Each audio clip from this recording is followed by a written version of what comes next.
we all have potential that isn't realized, but that we regard that potential, even though it's not realized, as real, which I can't get my head around at all. It just doesn't make sense.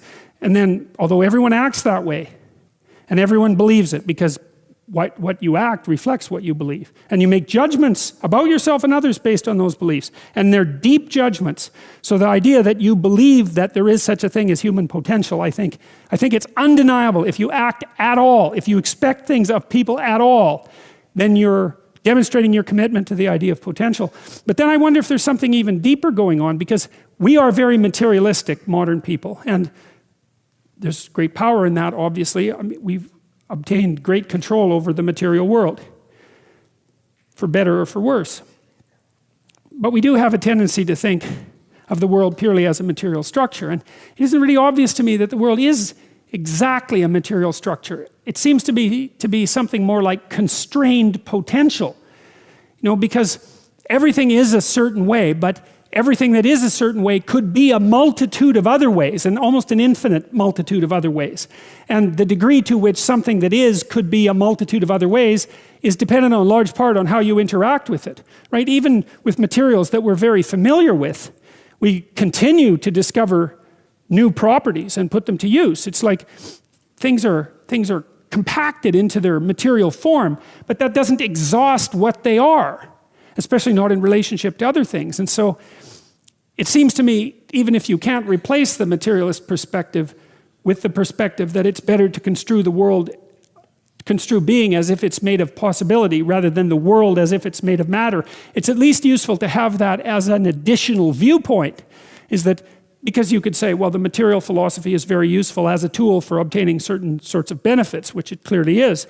But then this more metaphysical perspective, which I think is more accurate in some ways, that the world is a place of potential, is also an extraordinarily useful way to approach the world. And it is practically useful, But we talked last week a little bit about doing something as simple as trying to organize a room. It's by no means obvious how much potential there is in a room. Right? There's a very large amount of potential in any given room, a tremendous amount of potential, especially if it's connected with people, and maybe an inexhaustible amount of potential. And maybe there's an inexhaustible amount of potential everywhere, and that we just don't know how to get access to it. Well, that's certainly true. I mean, it's certainly true to some degree. We don't know how to get access to all the potential of our children, for example, or ourselves, or our loved ones, or the people that we know. So don't be so sure that it's impossible, or maybe don't let the assumption that it's impossible stop you from going forth into the world. That would be, and that's a what would you say? That's like an inoculation against nihilism.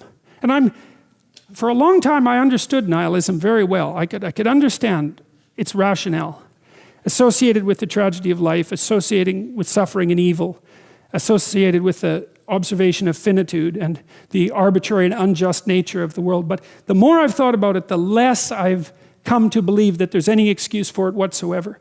And I think the reason for that is that it forestalls effort. It forestalls the ability to discover for yourself. It's easier to be useless. Now, and I'm not, believe me, I'm not making that case. I'm not saying that that's what's besetting people who are clinically depressed, for example. That's not my point. Clinical depression is a terrible thing. There's lots of reasons to be rendered, to be tossed into a catastrophic condition. That isn't what I mean. I mean that kind of cynical, arrogant, rational, hyper-intelligent nihilism that throws the world away as if it's of little use before it's been properly engaged with.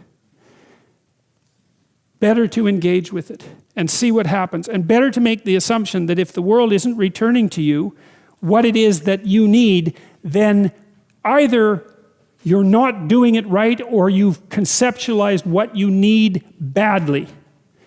Why not at least open yourself up to that possibility, right? Because you could be wrong. Hopefully, if you're suffering, this is a great thing to know. Hopefully, if you're suffering, you're wrong. Because if you're suffering and you're right, then there's nowhere to go.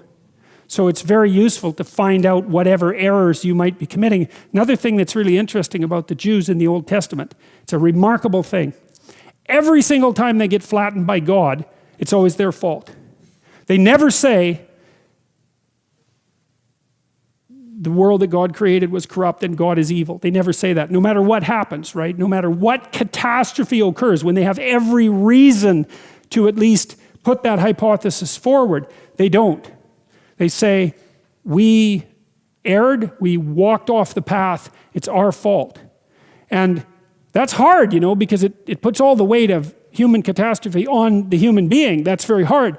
But the upside is, it gives you the control.